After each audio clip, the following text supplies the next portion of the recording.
Hello, everyone. Good morning. My name is Nike Adekunle.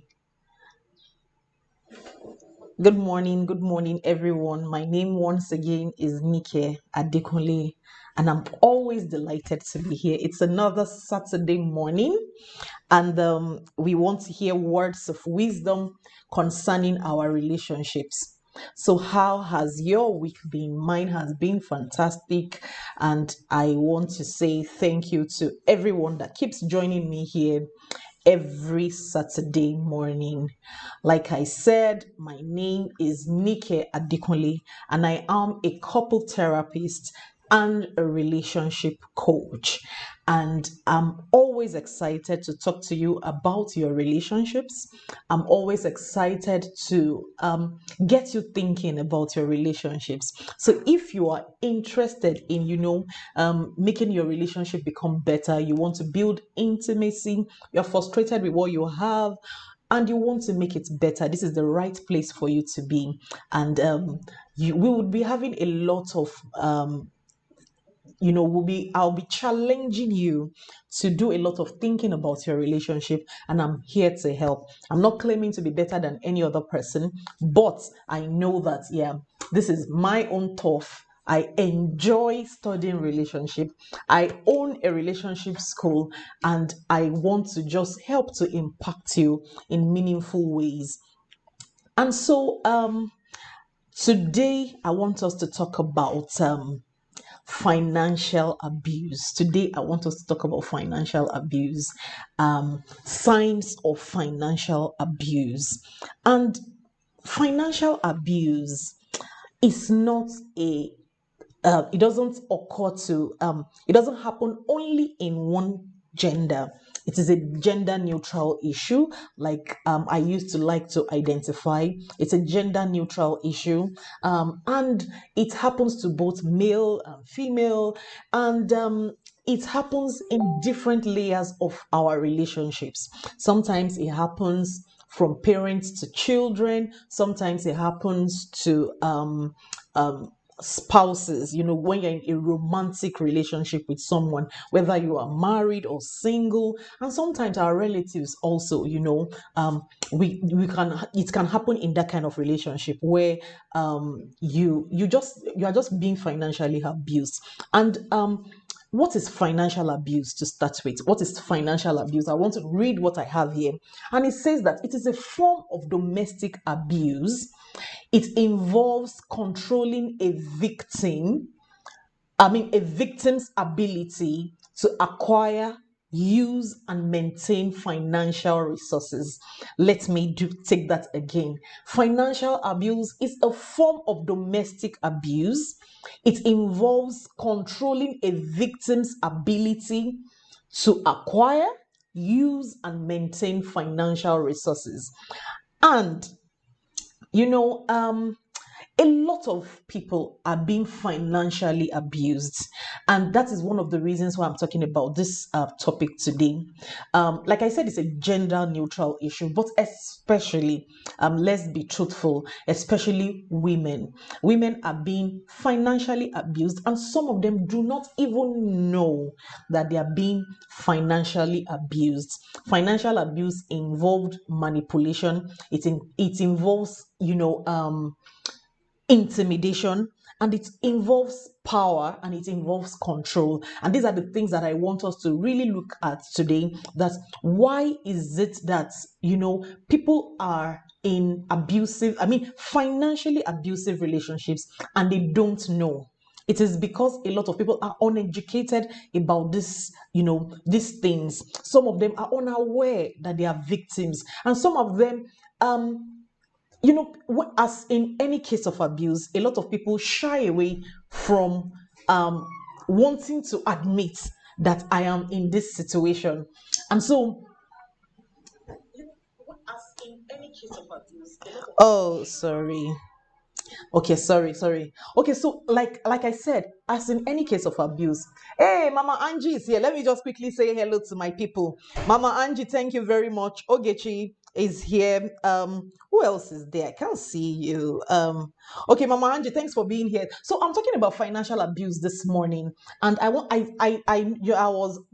saying that a lot of people are shy to understand that they are in financial abusive situations, and sometimes it is difficult to admit. You are cool, you are educated, and why would I be? Why would I admit to abuse? But today I want us to limit our discussion to only our romantic relationships, which means whether you are single or married. Especially ladies, I want you to listen up, because financial abuse is real and you need to know the signs so that you know what you are into. And maybe as time permits us, we may also be talking about how to exit this kind of relationships. So this morning, I want us to know that when it comes to the signs to look out for, the signs and behaviors, the key behaviors of abuse, financial abuse in a relationship, I need us to know that sometimes it's difficult to tell. You need to assess properly what you are going through to be able to know whether you are in a financially abusive situation or not. So one of the first signs that you would see in a financially abusive relationship is that, number one, you are encouraged to be dependent. You are encouraged to be dependent, and you are not allowed to work. Sometimes, especially in if it is a woman, your husband tells you something like, I care too much about you and I don't want anybody to stress you. I don't want you going out there to go and do yes sir for anybody. You are my own queen, and so you can't bow to anybody. So don't work, don't bother. There is nothing that you need in life that I will not provide for you. So please, I don't want you to work. And once you are not working, you are not empowered, because money is a big, it's a big deal when it comes to the power dynamics in the home. So if you are in that space where you are encouraged not to work, probably because the person cares too much about you, I care for you, you will melt in the sun, don't go out, then you should begin to understand that you are being encouraged to be dependent, and it may not be good for you eventually. And sometimes it is about your partner's pride, that I have a pride, I'm this, I'm on this level, I'm at this level in the society. Why should you be working? Why would you be working? So, such kind of behaviors, know that you are already in a financial abusive situation. And sometimes too, you are pressured to leave your job. Sometimes your partner is pressuring you to leave your job, and you just discover that they shame you, that what is the contribution that your money is making at this level of your life. You are earning the so amount of money, you are learning less than 100,000, you are earning less than this, your contribution is small, it doesn't make any difference. You are shamed, and you are pressured to leave your job. And if this is happening, sometimes it is the sign that you are in a financially abusive relationship. And sometimes too, your partner sabotages your job or your opportunity to earn. I've seen this over and over and over again. Because some abusers, some financial abusers, they understand that money and money empowerment will give you a lot of freedom. And so what they come against is your freedom, and they begin to sabotage your job. You may have a good job and they begin to tell you something like they can come to your office to come and wreak havoc there, and just make it difficult for you to keep your job, or or your opportunities. They can speak to your customers that, do you trust this person? Something like that. And at the end of the day, they're putting your earning ability on the line. And so if you find yourself in this kind of place, then know that, that person might be on his way to financially abusing you, and so is sabotaging your opportunities already. And sometimes too, as an adult in a relationship, you are not working. Number four, your partner may require from you that you give compulsory accountability of every amount of money you spend, even if it is on essentials. You are expected to tell to give a report on how much you are spending. And I mean, even on essentials. And sometimes you are even asked to take permission before you spend any money. It is a sign that you are in a financially abusive relationship, because as an adult you should spend on essentials. So I'm painting a picture of, okay, please, I want you to give us money. We want to buy pepper, we want to buy, and you must give an account, and they will ask you, so how much is the total? Then they will give you that total. It's a sign that you are not in a good place. It's a sign. Or even, essentials for ladies. Please, I want to buy bra, I would want to buy sanitary towels. You need to explain, and just give compulsory accounts of every single dime, every single kobo that you spend. It's not a good sign. It's not a good sign. It shows that if you have not started, you are already, tending towards an abusive, financially abusive situation, and you need to wise up. If you are in this kind of situation, that you are required by law to give an account, and sometimes they even give you the money up front. What maybe, for instance, you have a monthly upkeep. Okay, this 50,000 is for you for your upkeep. But you are required, after you have gone to the market, you now make a list of everything that you bought, so that it totals 50,000. And if there's change, you have to submit the change. It's already a very dicey situation. It's a dicey situation, and you need to watch out for it. Not to treat people like that, and not to be allowed to be treated like that. Next, which is our number 5, is that sometimes you are not encouraged to develop yourself.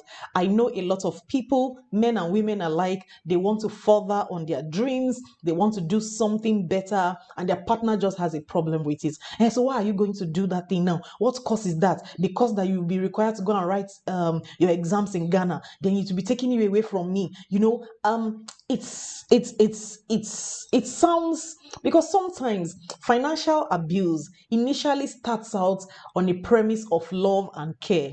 And so when somebody says, I care too much for you to work, I care too much for you to involve yourself, to stress yourself, actually. So when he begins to take steps towards toxicity, you may not quickly realize it. And so this may not be the first sign. It may start from care, then the care becomes, oh, you will leave me, you are going to, you're just not encouraged to develop yourself. I've learned of women that have opportunities in their offices, probably to take opportunities abroad, and maybe just a short period, and their spouses have problems with it, that no, you can't go, all those kind of things. You are just not encouraged to develop yourself.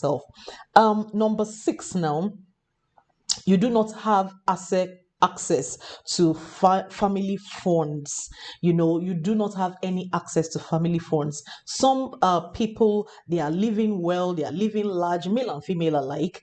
They are living large, their partner is making a lot of money, and they just give you, generally, like, give you an allowance. You look good, you look fine, but when it comes to making any decision in the home, you don't have a right to do any of those. And it speaks to the fact that you are in a financially abusive environment, because you will just discover that you are unable to have any access. You don't have any access whatsoever to the funds in the home. Not that, okay, we have some money. You may not even know. Sometimes there's no transparency. You don't even know what the family owns. You don't know. And anything that puts you in that place where you can be kicked out without having any recourse, it's something that you should be aware of. You should be aware of, because when you are kicked out and you don't have nothing to your name, because at the end of the day, relationships are a partnership. And when we come together, especially in marriage, it means that we are coming together with our everything, funds and money inclusive. So that also should be put into consideration. That should be put into consideration, because anytime you don't even have any access to your own emergency funds, not that you want to do anything. So is something that you should be paying attention to. Also, when it comes to because financial abuse is not just about the person that owns the money, the person that earns more, oppressing the person that does not have. That is why I said it's a gender neutral issue. Sometimes it is also about the person that doesn't have money manipulating the person that has. So let's look at that situation as well. That the person that does not have money, the person that is earning lower or does not have any earning ability, abusing the person that has money. So we've talked about some of the signs to watch out for when you are the one that is oppressing someone and you are the one with the money. So I think that when it comes to people not earning, manipulating people that are earning, I think one of the things that we should consider is that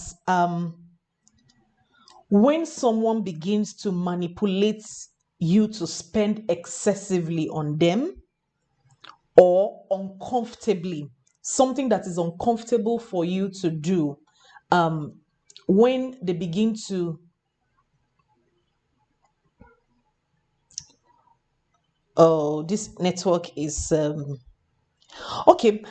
When they begin to encourage you to manipulate you to spend excessively on them, they expect you, oh, please buy this for me. Okay, you don't want to buy this, okay, don't worry, I know that you will always not do that kind of a thing for me. They just make you feel guilty. They guilt trip you into spending more on them, excessively on them, and uncomfortably, because it's uncomfortable to you. The financial trainings, the financial plans that you need to make to be able to attain the level of savings or investments that you have, and somebody is encouraging you to just squander everything, then that person is trying to financially abuse you. Sometimes they may cry, sometimes they may be emotional, but at the end of the day, it is a manipulative behavior. I want to quickly see what is happening online here. Okay, key behaviors. Okay, okay, okay. Okay, thank you. Okay, so Tony said, so financial abuse starts off at first as care. Yes, it does. It starts off as, oh, I care about you, I love you too much. And once you have that mindset that this person really cares for me, it is difficult for you to begin to notice when they begin to manipulate you. So I said, when it comes to the person that is earning lower, oppressing the person that is earning more, sometimes it is about manipulating you to spend more on them or uncomfortably. It doesn't, that is not the way you ordinarily spend, and someone is asking you to spend in that manner. So that's one. Then secondly, which is our number 8 now, when it comes to your money, sometimes they outrightly just steal your money. They steal it, and sometimes they don't call it stealing. They just say, "I took it." You are looking for this amount of money. I took it. Am I not your partner? Am I not your wife? And what is the big deal? How much is that amount that I took compared to the amount that we have? You just outrightly steal your money, which is a form of financial abuse. So if you're in that kind of relationship where your partner just deems it fit to just take your money anytime they like, it is a form of financial abuse. Then number 9, sometimes they put you in financial difficulty or disadvantage. And what do I mean by this? When they put you in financial difficulty or disadvantage, what I mean is that sometimes our partners encourage us, to take out loans, and this loan, you are taking it out in your name. They don't have any obligation whatsoever, and their names, that their name is not anywhere on what you are signing. They encourage you to take out loans from friends, from the bank, and they have this big project that they are doing, and they want you to sponsor it.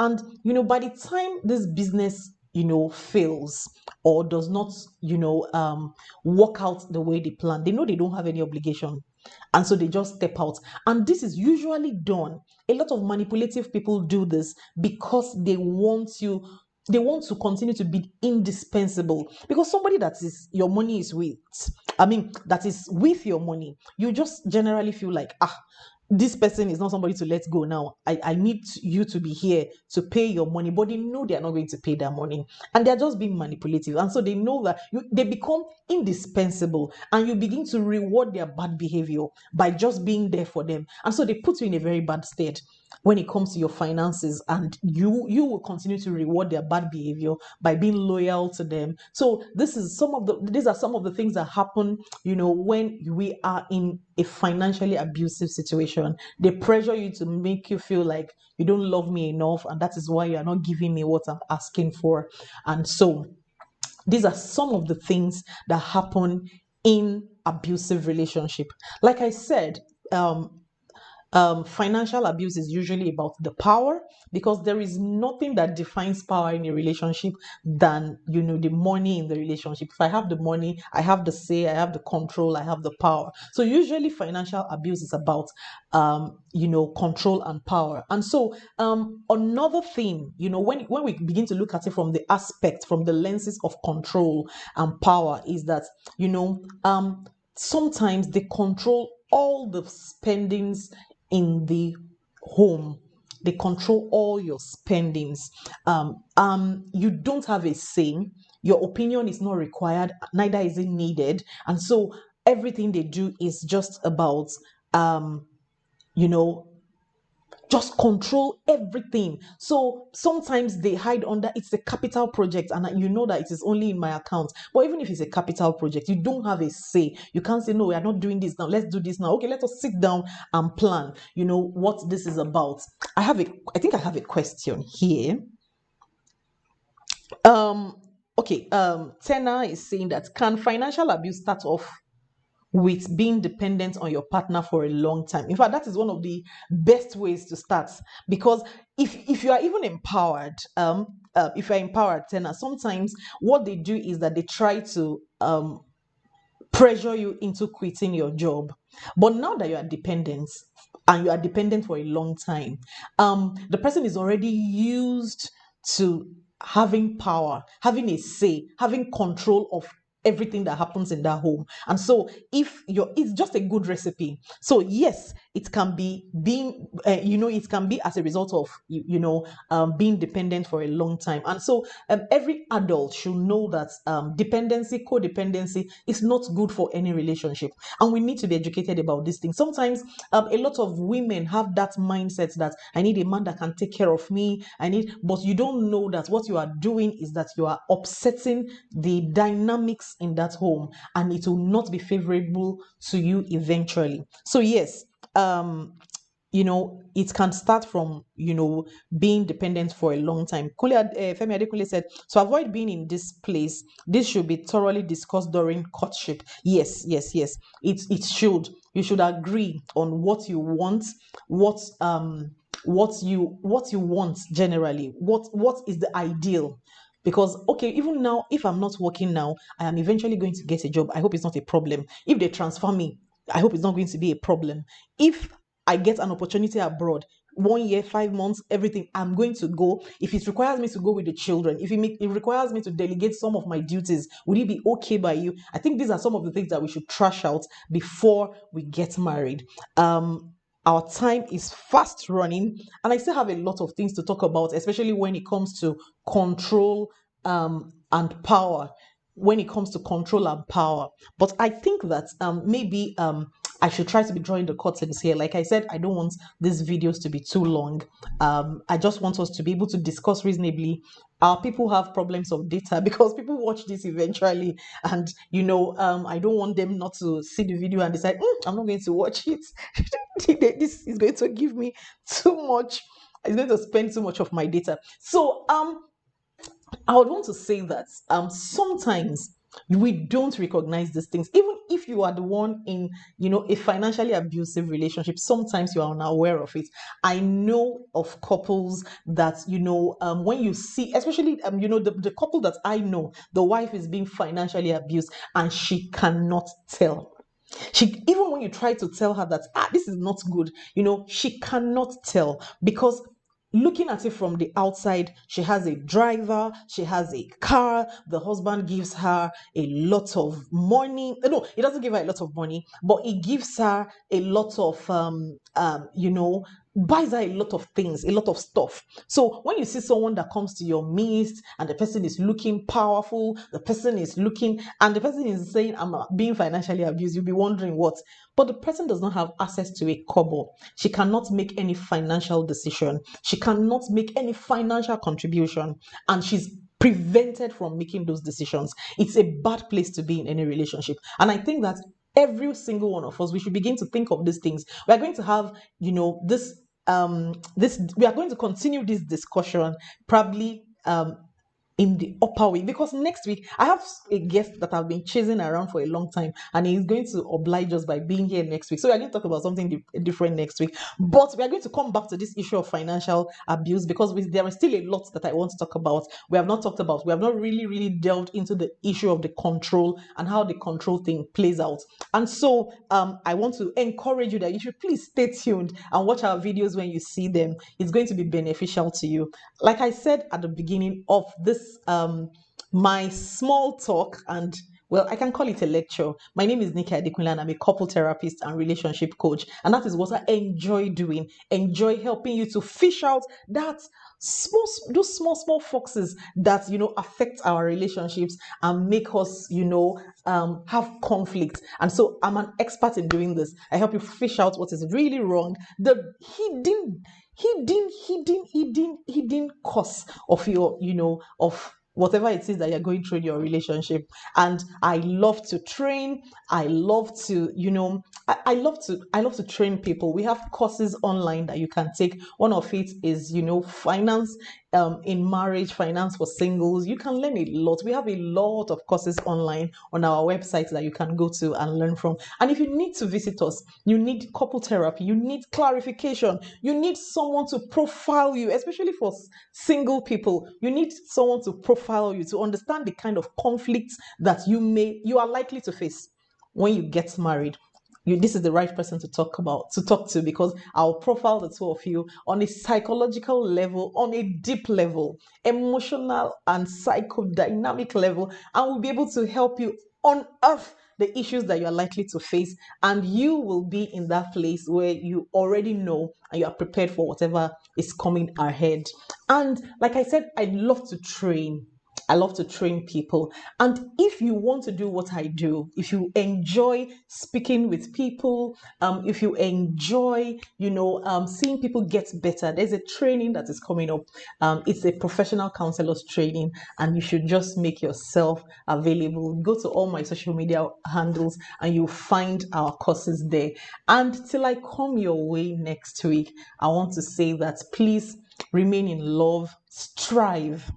Educate yourself to make that relationship work. Don't be a part of that bad statistics that their marriages eventually fell by the wayside. And until I come your way again, I am your sister on that journey to your marital bliss. And so you can always ring me up and look for me, and we will do it together. And together, in togetherness, we'll get our goals. And our goal eventually is intimacy on a deep level, not for the grams, not the smiles for the gram, but that one that's, will truly deliver to you the happiness that have always dreamt about. There is a dream in all of our heads that you would be able to achieve that dream in your head. And until I come your way again, my name is Nike Adekunle, and bye for now.